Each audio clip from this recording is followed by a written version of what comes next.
Hey guys, in this screencast I will show you a quick demo of a new module I created, which is called Deqorator. Deqorator is a Node.js module that allows you to easily decorate plain JavaScript objects using a middleware syntax that resembles the one from Express.js. The source code is available on my GitHub account, so feel free to check it out, report issues, or create a pull request.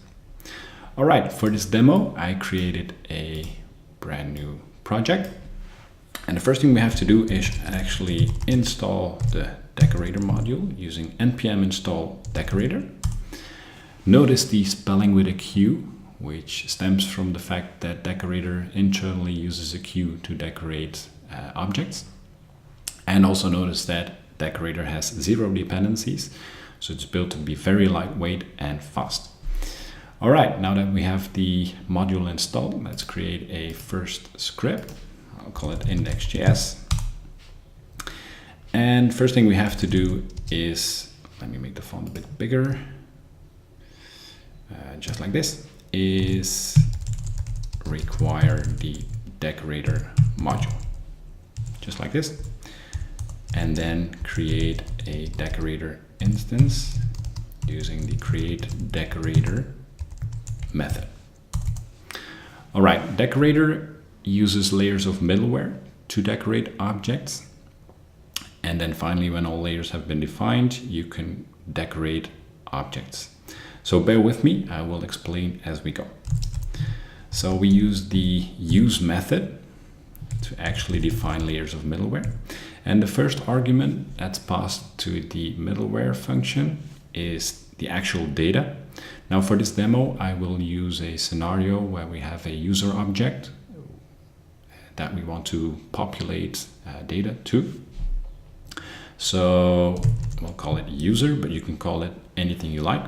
And then the second argument is the next method that we need to call to proceed to the next layer of middleware. So let me just copy these few lines. So in this case, we have 2 layers of middleware. And in the first layer, let's just simulate that we want to add a property, for example, first name, and call it John. And then we call next. So the object is passed to the next layer of middleware. And in the next layer of middleware, let's just first log out what we get here. So from within layer 2, we get a user, and then let's just add another property, do, like this. So once we have defined the layers of middleware, we can use the Deqorator to actually decorate objects. So to decorate objects, we use the decorate method, like this. And the first argument is the actual object that we want to decorate. Now for this demo, I will just pass an empty JavaScript object. And the second argument is a callback that is called as soon as either an error is raised or when the decoration has finished, and receives these arguments. So let's just log it out to the console again. So decoration finished, and log the user. All right, let's just try this out. So what happens here is when the decorate method is called, it will pass the object to the first layer of middleware. It will add the first property with a value of John and pass it to the second layer of middleware. And the second layer of middleware will log the object to the console, which we see right here. So from within layer 2, we get this semi-decorated object. And then it adds a new property, passes it to the next layer. But as this is the final layer, it is actually passed to the final callback, which receives the object right here, logs decoration is finished, and logs the completely decorated object. All right. Now Deqorator is also perfectly capable of handling asynchronous behavior. So to demonstrate this, let's just replace this call to next with, for example, set timeout next after 2 seconds. This is very convenient, for example, if you want to populate data from, let's say, database query and you need an asynchronous call in Node.js. So let's just demonstrate this and run the script again. As you can see, the first layer is called, and then it takes 2 seconds before the object is finally passed to the final callback. So that's very convenient, as it allows you to easily handle asynchronous calls from within the layers of middleware without worrying about the fact that the object is not fully decorated once it reaches the final callback. So here in the final callback, you can always rest assured that the object is fully decorated before it gets right here. So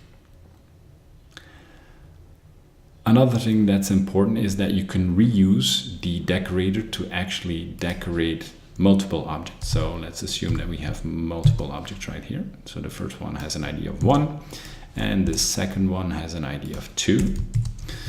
What will happen here is decorator will decorate the first object. So the layers of middleware are actually processed in order you define them. So the first object will be passed to layer 1, layer 2, then the callback. And then when object 1 is finished, it will actually start object 2, pass it to layer 1, layer 2, and then to the callback. So layers of middleware are processed in the order you define them, and objects are decorated in the order you decorate them. So let's try this out. So as you see here, the first object is being decorated, and then only when the first object is completely decorated, the second object is decorated as well. So it's very convenient, and you don't have to worry about all the asynchronous things. Another thing I want to show you is how to handle errors. So let's just get this second object out of the way. And for raising errors, we can use the next method. So as soon as we pass an argument to the next method, let's just say in this case halt immediately. Let's say we do something in layer 1 that should be handled, so we can call the next method with anything we like.